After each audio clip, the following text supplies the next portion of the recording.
যদি আপনি ব্রিটেনে বসে থাকেন এবং শোনেন ব্রিটিশদের কলোনিয়াল অতীতের কথা, শুনে মনে হবে ব্রিটেনের চেয়ে দয়াশীল আর কেউ ছিল না। তারা ভারতের বর্বর চাষাদেরকে সভ্য করেছে, গণতন্ত্র দিয়েছে, শিক্ষা দিয়েছে। তারা রেল ব্যবস্থার উন্নতি ঘটিয়েছে, বন্ধ করেছে সতীদাহ প্রথার মতো জঘন্য সব সংস্কার। হোয়াট ম্যানস বার্ডেন চুকিয়েছে বেশ ভালোভাবেই। এর বিনিময়ে জানিয়েছে তা তো নস্যি। সত্যিই কি তাই? 40 বছর 100 মিলিয়নের মানুষের রক্তের দাম কি কিছু গণতন্ত্র, সভ্যতা ও রেললাইন?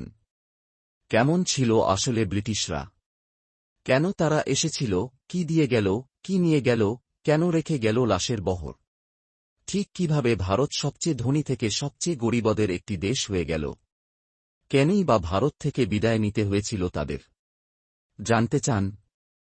তাহলে এ বই আপনার জন্য।